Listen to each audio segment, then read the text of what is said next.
ஸ்ரீ சங்கரா TV நேயர்களுக்கு நமஸ்காரம். இந்த இனிய காலை பொழுதிலே உங்கள் அனைவரையும் சுபதினம் நிகழ்ச்சியில் சந்திப்பதில் மிக்க மகிழ்ச்சி.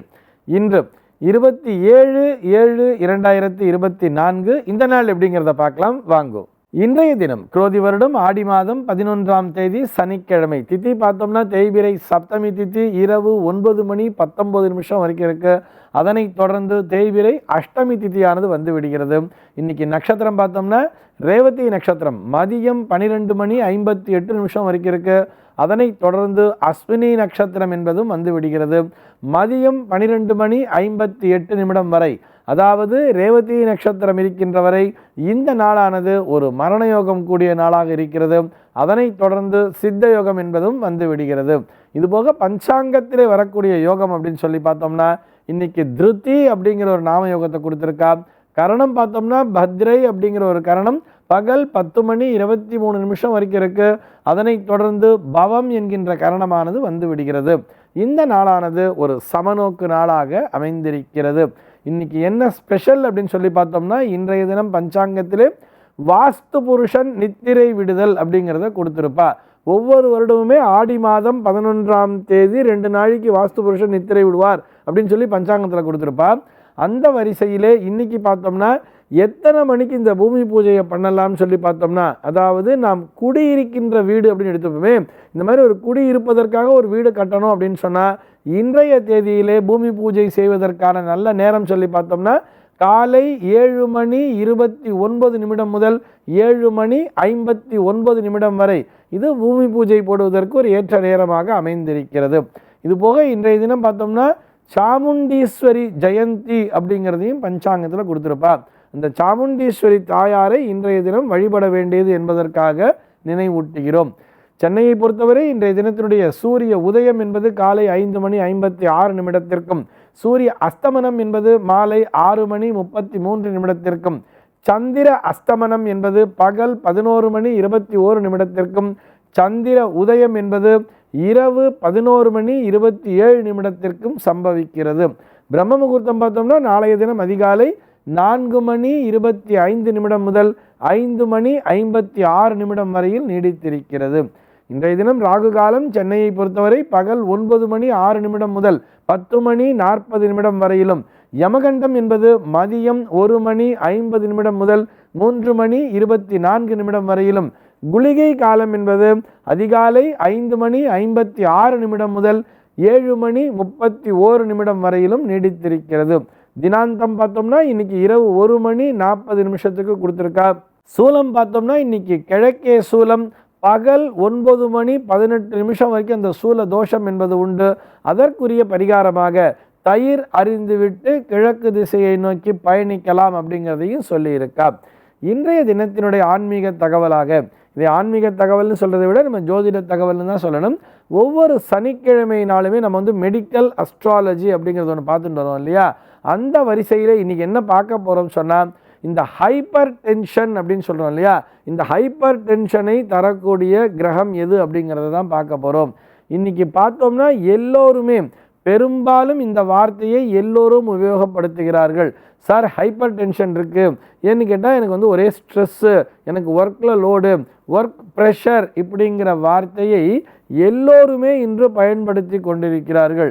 இதில் வருத்தப்பட வேண்டிய விஷயம் என்னன்னு சொல்லி பார்த்தோம்னா இந்த ஸ்கூல் காலேஜில் படிக்கிறா இல்லையா, இந்த கல்லூரியிலே படிக்கக்கூடிய மாணவர்கள் கூட, அதுவும் எஸ்பெஷலி இந்த ரிசர்ச் பேஸ்டில், அதுவும் இந்த சயின்ஸ் பேஸ்டில் இருக்கக்கூடிய மாணவர்கள்லாம் ரொம்ப ஸ்ட்ரெஸ்ஸு, ரொம்ப ப்ரெஷர் அப்படிங்கிற மாதிரி ஒரு வார்த்தையை சொல்லி அதனால் எனக்கு ஹைப்பர் டென்ஷனுங்கிறது இருக்குது சார், அதுக்கு நான் மருந்து சாப்பிட்டுட்டு இருக்கேன், மாத்திரை சாப்பிட்டுட்டு இருக்கேன் அப்படிங்கிற மாதிரிலாம் நிறைய பேர் சொல்லி கொண்டிருக்கிறார்கள்.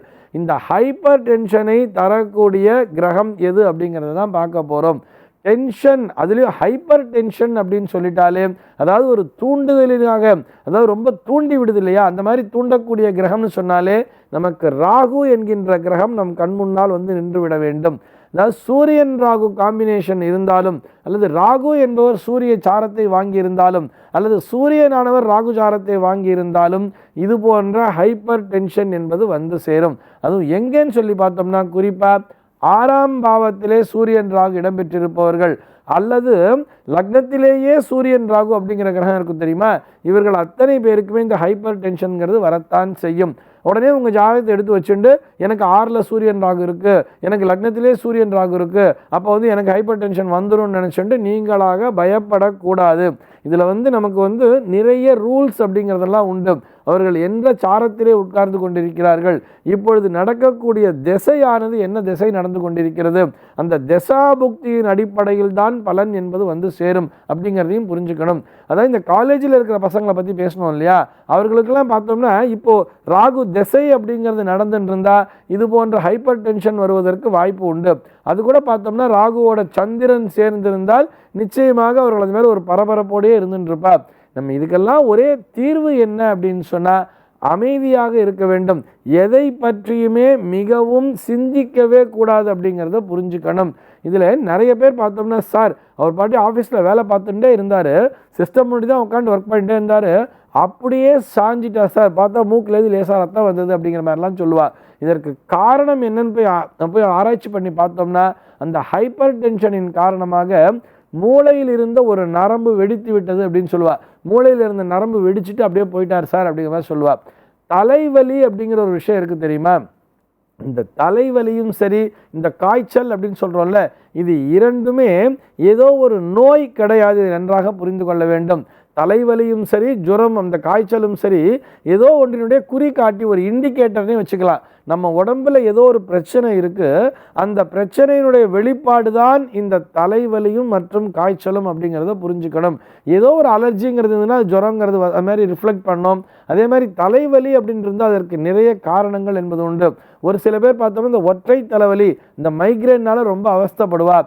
இந்த மைக்ரேன் அப்படிங்கிறது அவளுக்கு எப்போ வரும்னு பார்த்தோம்னா சடனாக ஒரு கோபம் அப்படிங்கிறது வந்துட்டா, திடீர்னு ஒரு டென்ஷன் அப்படிங்கிறது வந்துட்டா, என்ன பண்ண போகிறோம்னு தெரியாமல் ஒரு பதட்டம்ங்கிறது வந்துட்டா ஆட்டோமேட்டிக்காக அவர்களுக்கு அந்த தலைவலிங்கிறது பிடிச்சிக்கும். ஒரு டென்ஷனின் காரணமாக இவர்களுக்குத்தான் அந்த ஹைப்பர் டென்ஷன் என்பது அதிகமாகவே இருக்கும்.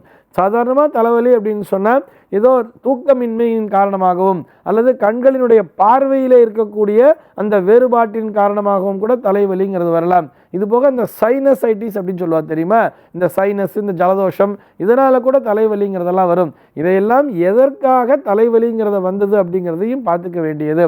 இதுபோக நம் ஜோதிடவியல் ரீதியாக நாம் பார்க்கும் பொழுது அந்த ராகு என்கின்ற கிரகம் எந்த இடத்திலே இருக்கிறது, அவர் எந்த சாரத்தை வாங்கி இருக்கிறார், இதுபோக ராகுவினுடைய திசையோ அல்லது புக்தியோ இப்பொழுது நடந்து கொண்டிருக்கிறதா என்பதை ஜாதகத்தை கொண்டு பார்த்து கொள்ள வேண்டியது.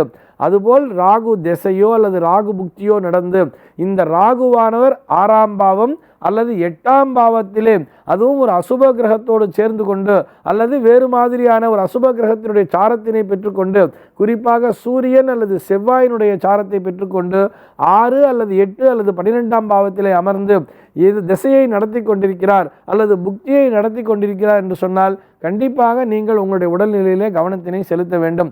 இதுபோன்று இருப்பவர்கள் என்ன பண்ணணும்னு சொன்னால் மனதினை கட்டுப்படுத்த கற்றுக்கொள்ள வேண்டும். அவர்களுக்கே லக்ன பாவம், அதுதான் லக்னம்ங்கிறது நம்முடைய ஆன்மான்னு சொல்கிறது, நம்முடைய சோல் அப்படின்னு சொல்கிறோம் இல்லையா, இந்த லக்ன பாவம் என்பது வலிமையாக இருந்து விட்டாலே ராகுவால் ஒன்றும் செய்ய முடியாது என்பதையும் நினைவிலே கொள்ள வேண்டும். இந்த தகவலோடு இன்றைய தினம் நான் உங்களிடமிருந்து விடைபெற்றுக் கொள்கிறேன்.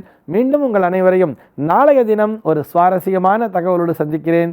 எம்பெருமானினுடைய திருவருளினாலே இந்த நாள் உங்கள் அனைவருக்கும் சுப தினமாக அமைவதற்கு வாழ்த்துக்கள்.